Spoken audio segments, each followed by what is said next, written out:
Thanks so much for that, Pranoy. We're also counting down to numbers from Bajaj Auto. We'll get you the preview in just a minute, but let me welcome in Mayuresh Joshi, fund manager at Angel Broking.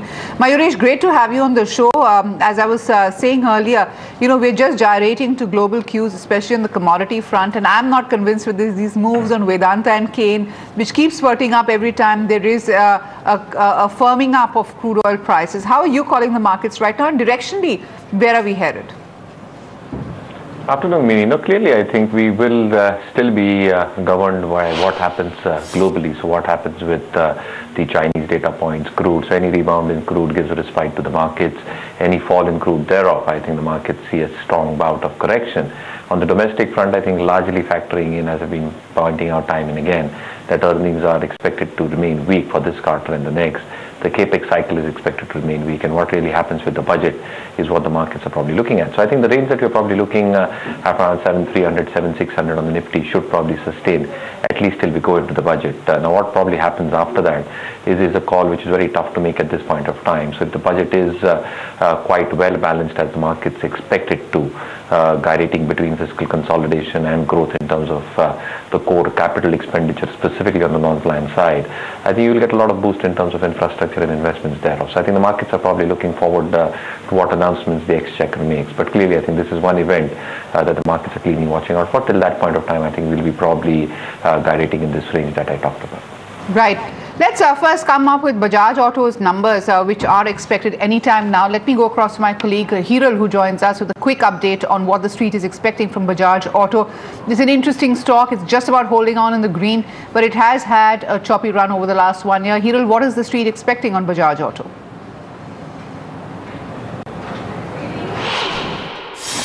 Thanks. To start off with, Bajaj Auto is expected to post a weak set of numbers, and this is mainly on the back of a dismal performance in the export markets. If you see the sales, that is seen lower by around 2.5% at 5,519 crores. Profits are expected to dip by around 4.5% by 5% and come in at 820 crores. And if you see the two-wheeler industry as a whole, that has continued in the third quarter with lackluster volumes. However, the festive season shift by a month has benefited some amount of growth.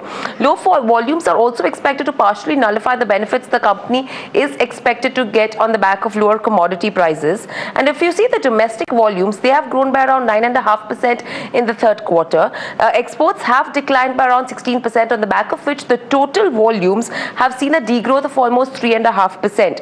If you see the currency, that has been favorable for Bajaj Auto. However, lower export contribution has led to lower margins as well. If you see the margins, that number is seen at 20.6% versus a 21.7%. So again, we are expecting some bit of a contraction coming in there. And in terms of where the three-wheeler exports are concerned, the pricing has been under pressure due to increased competition by TVS in the African markets. And lastly, if you go to see in terms of where realizations are concerned as well, we are expecting that number to be flat pretty much on a year-on-year as well as on a sequential basis. So all in all, a weak set of numbers mainly attributed to the fall and the degrowth that we have seen in the export business.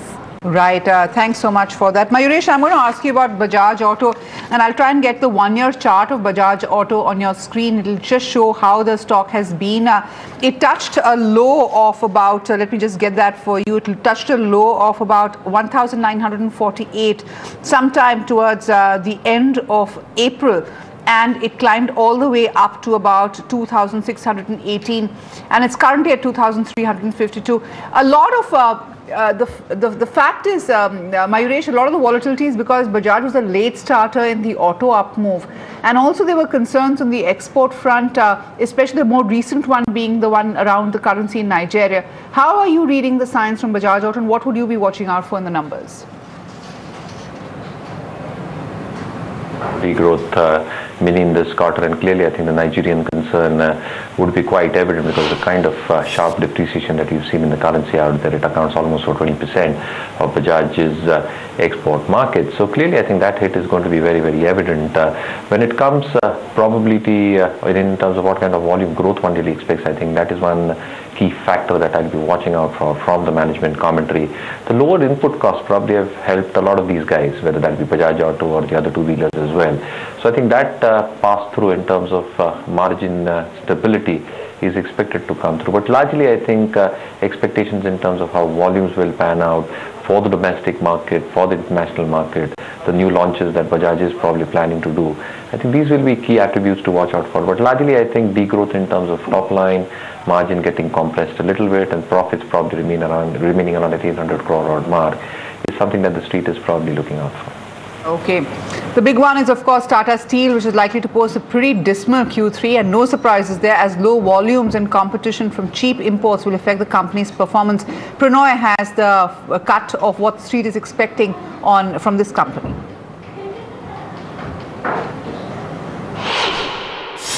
Well, absolutely. I mean, you're expecting weakness across the entire steel firmament. Tata Steel is no exception. You saw even one of the preferred bets, JSW Steel, report a big loss a few days back. If you talk about the headline numbers on a consolidated basis, a net loss is expected at around 974 crores as opposed to a profit of 157 crores in the previous year ago period. The total income is seen down by 15%, and that tells you the realization story on back of flattish volumes. And the EBITDA also consequent to that is seen almost halving in absolute terms, and a margin of a little over 5% is expected as opposed to a 9.1%. Now, contribution-wise, what is leading to this halving of the EBITDA is more chorus than your domestic Jamshedpur. If you talk about the domestic operations separately, your net sales, the revenue is expected at around 9,100 crores. Obviously, this is a downtick compared to the year ago period, given the kind of realizations that even domestic steel has witnessed. In terms of EBITDA, it is expected 1,500 crores as opposed to 1,900 crores, and the margin is expected at 17.2% compared to 20%. So obviously, clearly, the numbers are telling you that the deterioration in the domestic business is not as much as chorus. Let's move on to chorus and the expectations there. A very broad range of an EBITDA loss is expected, and chorus, mind you, even in the previous quarter, after several quarters, reported an EBITDA loss in EBITDA per ton terms. This time it is in a wild range of around $8 per ton to $40 per ton, but consensus hovers somewhere between $15 per ton to $20 per ton as far as Tata Steel Europe's EBITDA per ton is concerned. If you talk about the domestic realizations, that is also expected to take a hit. Around 37,000 rupee per ton is where the realization is seen, and the EBITDA per ton is seen contracting from around a little over 8,000 levels to close to 6,000 to 6,500. But having said that, chorus is likely to be the biggest laggard and contributive of the biggest downtick on the consolidated P&L, since it commands almost 60 to 65% of the overall weightage in the P&L in terms of earnings as well as EBITDA. If you talk about the Southeast Asian business, it does not command a big weightage in any case, and it is facing a lot of strain from cheaper imports as well. So the EBITDA performance on the Southeast Asian business would be important to watch out for. Going forward, of course, the two most important things will be any support that comes in from the government on the minimum import price. That will be some bit of a sucker as far as big companies like Tata Steel are concerned, because it will be across the board and broad spectrum, as also any commentary or clarity on the sale of their long products business in the UK, since that is the laggard component in terms of their chorus facilities and operations. So an amputation of that, even at replacement cost, will be a positive for Tata Steel. Fair enough, Pranoy. Thanks so much for that. Mayuresh, what's your call on this stock? What a choppy run this has had, in keeping with what's happening across the commodity space. But Tata Steel, particularly burdened by that chorus overhang and the debt overhang, down about 43% over the year. Is there value at 223, or is the pain likely to continue? Well, the pain might persist, and again, I think the European operations is something that can be a weak link in the consolidated numbers. So clearly, I think the EBITDA loss of around 139 odd crores that it had posted in the quarter gone by, you're probably seeing weakness continue on that front. So on the domestic front, we're largely expecting volumes to remain flat, and you're probably looking at more triggers domestically for the stock, with the Kalinganagar expansion probably happening, and our own take is over the next two fiscals, addition in terms of production numbers of 1 MT to be added for each respective financial year. Having said that, probably I think the high debt on its books, the kind of realization fall that we're probably witnessing, the kind of imports that one really expects from China, I think all these factors are going to plague the stock in terms of how the earnings might pan out. So clearly, I think the stock is expected to post a dismal set of numbers, but clearly, I think unless the global situation improves in terms of supply demand, I think the consolidated earnings, specifically Tata Steel Europe, will keep on posting a dismal performance. So I think the underperformance of that stock might continue over the next couple of quarters, to say the least. Okay. The other stock which has been hitting headlines, or the company that's been hitting headlines, is Crompton Greaves. The stock has snapped its two-day losing streak today after the management clarified that it is continuing negotiations for the sale of its international power business. Speaking exclusively to us, Crompton Greaves CFO Madhav Acharya said that the offer that's on the table is largely acceptable for the board and that only a few issues needed to be sorted out.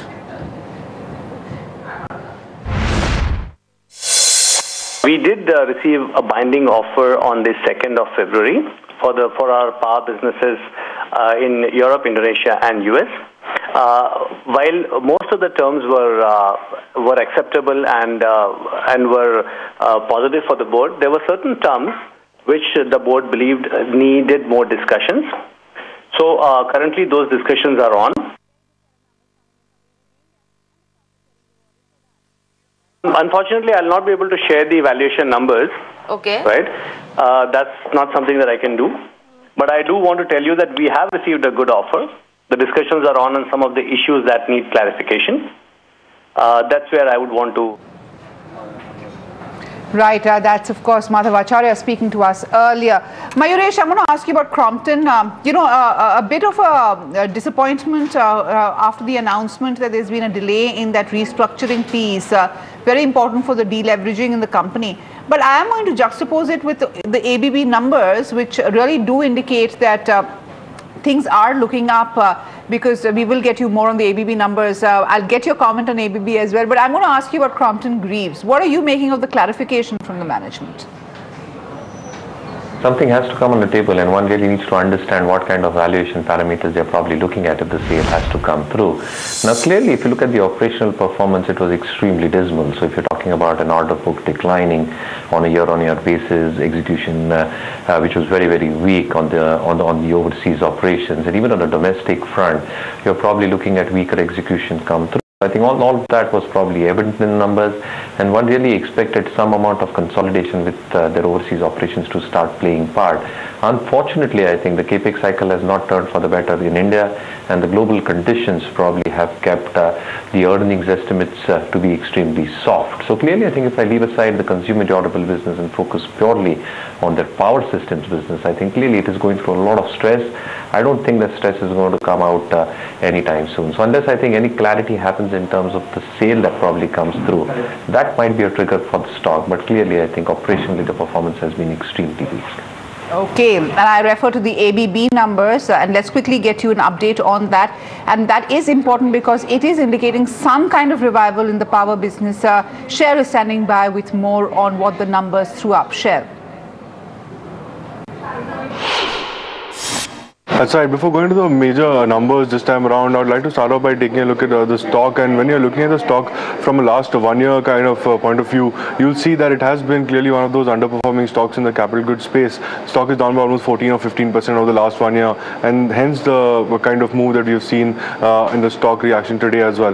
Let's take a look at the major numbers which matter. The profit number, a clear beat. We were looking at a profit number of close to 108 crore. The number is coming at 129 crore, so clearly above what we were anticipating. The revenue number is in line. It's coming at 2,425 crore. We were looking at an estimate of 2,430 crore.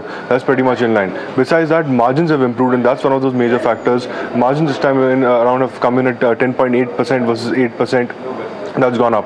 Segmentally, when you're looking at it, all the 4 major segments that the company operates in have done well this time at the profit level. The company's power systems profit have come in at around 60 crore versus 35 crore. Power products, that is one of those major segments. It's come in at 95 crore versus almost 60 crore. Process automation and discrete automation, both these segments have also grown well, and all these 4 segments really contributing to the kind of above estimate profit number that the company has delivered for this quarter.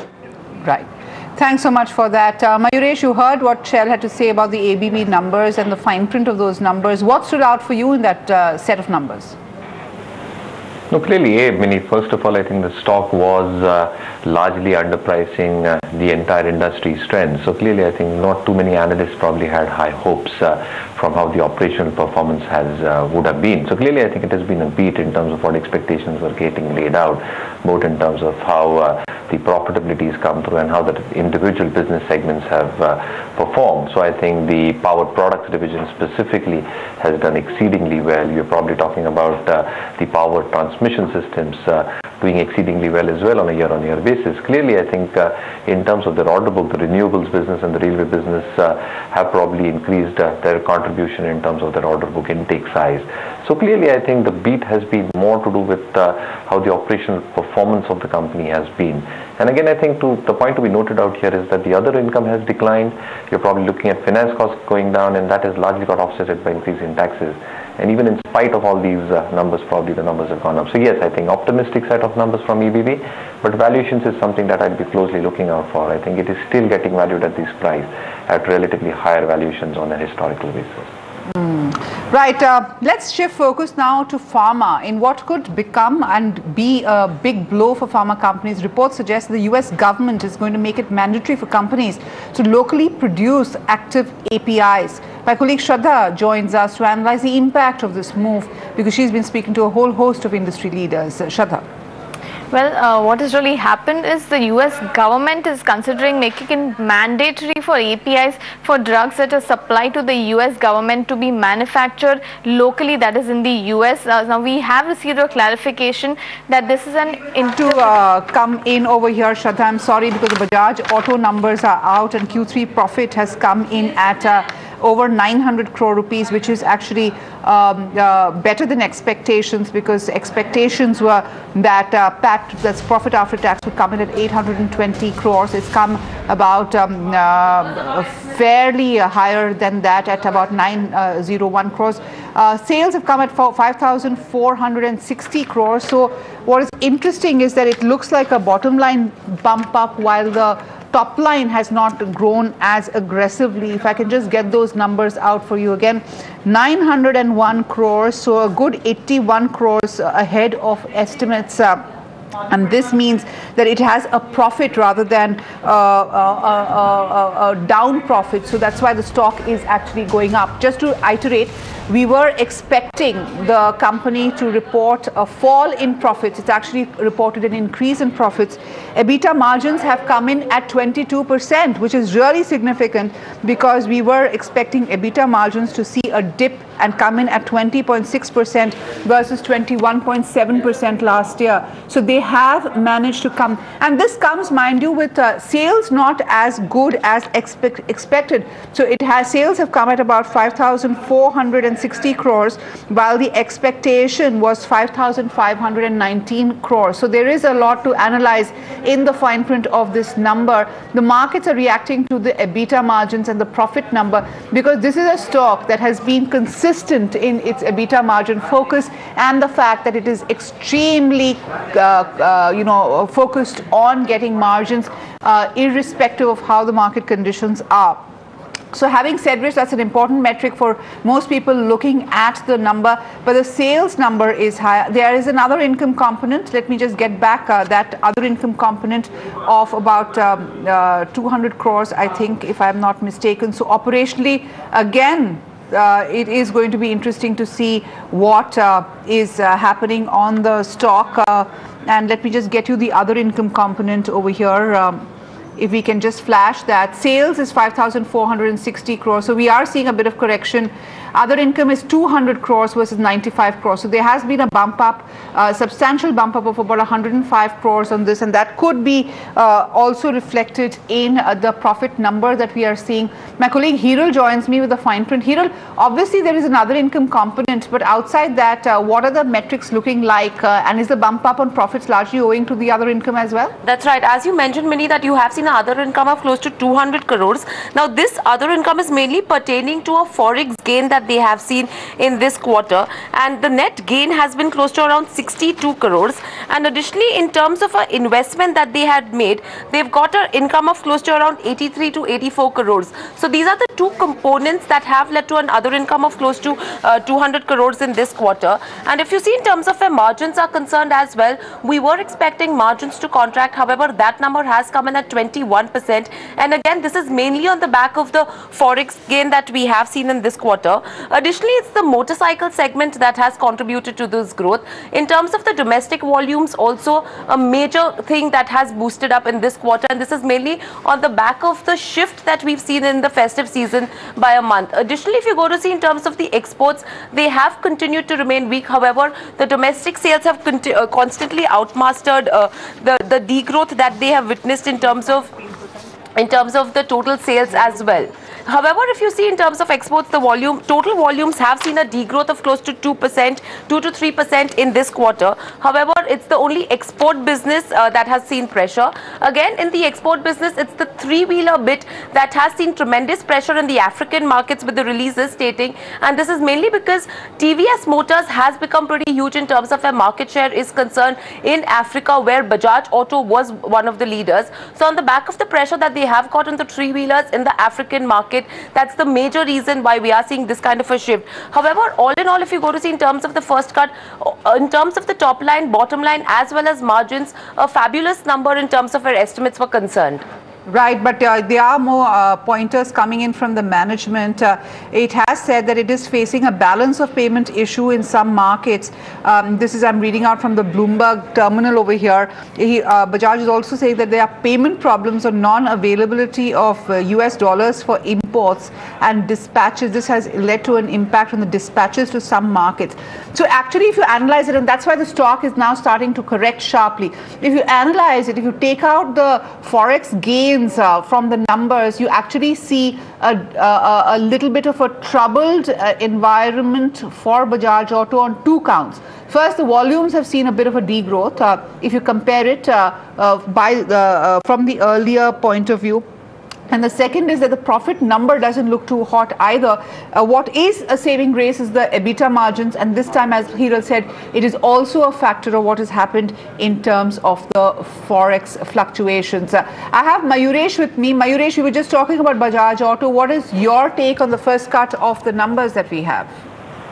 No, clearly, I think the top line largely in line with what a lot of analysts on the streets were expecting. I think largely the EBITDA margin expansion is due to the forex adjustments. And if you look at the bottom line as well, and you adjust these two figures that Hiral was just talking about, you're probably around that consensus estimate of anywhere between 800 to 820 odd crores. So clearly, I think the pain points for Bajaj still continue, in my opinion, when it comes to the African market, specifically Nigeria. The payment issues that you're probably talking about, I think that might persist for some more time. Three-wheelers is again where the immense competition is being witnessed from local players as well, including TVS Motors. So clearly, I think you're probably looking at what the management commentary is going to be all about. And as I mentioned earlier, I think the crux here will be very, very important to see how the management perceives volume growth to happen for Bajaj Auto amidst all additional these, pointers as well, Mayuresh. I'm going to get my colleague Hiral also into this conversation. Hiral, we do know that there is a lot of pressure in the Egypt and Nigeria markets where dispatches have been impacted. Take us through what the fine print is also indicating in terms of the management. That's right, Mani. As you mentioned, now what they've said is that with the oil prices coming down substantially, there are some markets which are facing balance of payment issues, which is resulting in non-availability of dollars for imports, and this has impacted the company's dispatches in those markets. And the markets that are affected are primarily Egypt as Nigeria. Additionally, what they're saying is at the retail level, the company is performing extremely well in these markets. Now, in December 2015, they recorded sales of close to around 60,000 boxers in Nigeria, and the market share improved by around 65%. And in terms of Iran, Nigeria, Colombia, as well as Mexico and Peru are concerned, they did see some increase in terms of where retail market share is concerned. So in terms of retail business, they have no concerns. However, in terms of when it comes to imports, they are facing issues because non-availability of dollars. And one more point that we need to note is, as I mentioned earlier, that even in the three-wheeler space where Bajaj is pretty big, is facing issues on the back of competition that they are facing in the African markets from TVS Motors as well. Okay, that gives us more clarity, Mayuresh. Export was a story for Bajaj Auto, but this is the other side of it. Let's get another voice in, Rahul Shah. So I think all that was probably evident in the numbers. Rahul, your first take on the numbers and the evident areas of stress over here. So I think all that was. What is your reaction to the numbers? I think the numbers are in line with what Street was estimating. I think only in terms of the margins, it has been better than what the Street was estimating.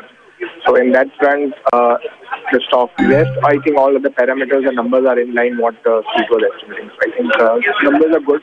we can say that because most of the stocks have been reported below there. But I feel numbers are better if you compare with others which have reported in Indian auto. Okay. Bajaj particularly impacted by its exposure to African markets like Nigeria and Egypt, where there have the release says that there has been a bit of a crisis on payments because of the fall in crude oil prices and what's happened out there. What's your sense of the pain ahead for Bajaj Auto in the context of this? No, I think the most important thing on most of the auto pack is looking at the recovery in India plus the global demand.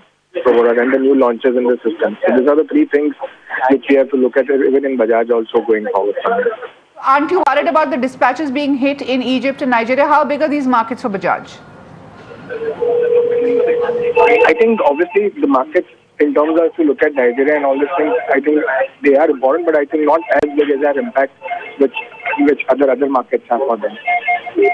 Okay. Now, what's your call on the stock? It has corrected sharply after the numbers. Rahul, what's your take on the stock? No, I think I would buy Bajaj Auto from the current levels. I feel the stock can still rally around 15-20% from here. Okay. Any signs of a pickup in demand on the two-wheeler segment? Because this has been a laggard. What is your own assessment of the ground situation thrown up? No, I think the two-wheelers pack, I think, should be stagnant. I don't see any, the demand picking up in the near term. I think it should be a stable. I think this month also we have seen that monthly numbers have been in line. Month on month has not been degrowth in that. I feel that it should be continue to remain that. Okay, Rahul, a lot of the gains on the EBITDA have come because of also, I guess, Forex gains. How are you reading the continued weakness on the rupee on a player like Bajaj Auto? Hello? What is the currency impact likely to be on Bajaj Auto going forward, and how big a factor has it been on the margins? See, I think if you look at it, I think the yearly expectation from the markets on the net profit level is around 800 crores. So I think in that front, they have come out at 900 crores. So I think obviously in some other income also, but that is also, I don't think so as something, but that's also factored into it. So I feel that the numbers have been, because of their overall performance, operational performance, that's what I feel. Okay, but when you looked at the number of 800 to 820 crores in terms of profit, Rahul, were you also penciling in a forex gain of a higher other income? So in that sense, is it a positive surprise, the fact that it has come so much above that? No, but I think other incomes in terms of forex gains, I think if you look at it, I think it's only year on year if you look at, or quarter on quarter. I don't think so it's a major impact in that perspective. Okay, Rahul, we leave it over there. We still have Mayuresh from Angel. Mayuresh, you heard Rahul, he is an auto analyst, and you heard what he had to say about the stock and the prospects. As somebody looking at the broader markets, what is your take on Bajaj Auto in particular, especially with the fact that most estimates indicate the rupee weakening further this year, crude oil continuing to be volatile, and a collateral impact on a lot of economies like Nigeria. Given all of that, what are you going to be looking out for here? No, clearly, I think you can't just look at one equation of what is happening in the rupee and the dollar. So I think you need to have the cross-currency impact as well. So what happened in the last quarter for Bajaj Auto was more to do with how the rupee depreciated, and those gains got gestated into their margins. However, I think, as I've been pointing out in your show time and again, I think I'll be more interested in hearing what the management has to say in terms of how volume growth is expected to pan out, both domestically and on the export front.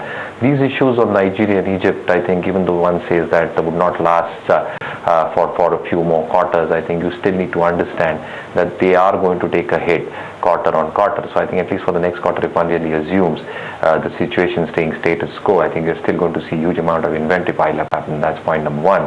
Point number two, probably in terms of how the currency might do in terms of cross-currency impact, that will have some amount of a telling effect in terms of how their margins will pan out. So the management commentary on all these aspects will need to be keenly watched out for. And probably once we analyze all these statements, I think we will take a call on the stock in terms of either upgrades or downgrades happening in terms of the earnings potential. You're seeing the stock reacting to those numbers, not quite sure about which way to go. Two-wheelers has been a problem. But Mayuresh, last question on Bajaj. When are you expecting a two-wheeler recovery? Because the other theme this year seems to be this whole pay commission and the OROP scheme, etc. etc. And perhaps some kind of, and that's a hope, that perhaps the rural economy will start picking up. So given that, what is your own sense of the two-wheeler market? Well, let's put these things into perspective, Minnie. So clearly, I think if you look at the overall scheme of things, Bajaj Auto more, I think 50% exports. You've got the larger 50%, which is largely urban driven. Now, if you talk about Hero MotoCorp, I think you're probably looking at around 40-45% of the revenues coming from the rural market. If you talk about TVS Motors, I think they've got a rural-urban mix. So clearly, I think when you're talking about how the pay commission recommendations, once they are implemented, get passed on, clearly, I think you're expecting some uptick to happen. But again, I think the large consensus is a volume growth of anywhere between 4 to 5% in terms of two-wheeler sales over the better part of FY16. Having said that, probably I think you're also looking at the input cost deflation playing very, very positively on a lot of these stocks. So operationally, I think the margin expansion should be quite evident. It's the top line that we're probably concerned about, where the volume growth is expected to be 4 to 5% for the industry. Now the players, and if one really assumes that the monsoons are expected to be good, because you're not really seeing a trend of 2 monsoons and a third monsoons being bad or worse off, you're probably looking at I think the rural discretionary spending going up if there is a good monsoon going through. And again, I think if there are some increases on the MSP front, you might have this benefit going through along with the pay commission recommendation. So clearly, I think the volume growth assumption of 4 to 5% can be up if these circumstances are met, and then the earnings of a lot of these two-wheeler companies, specifically with the rural focus, can move up. So clearly, I think all these conditions and all these situations need to be monitored and analyzed very, very carefully. So I think the next quarter or two, we think will be very, very interesting for these two-wheeler stocks. Fair enough, Mayuresh. Thanks so much for joining us with your take on Bajaj Auto, the numbers and the markets as they trade. Well, we head into a short break. Up ahead, we talk to the management of Suntec Realty. KKR has invested 150 crores in the company. We'll come back with more.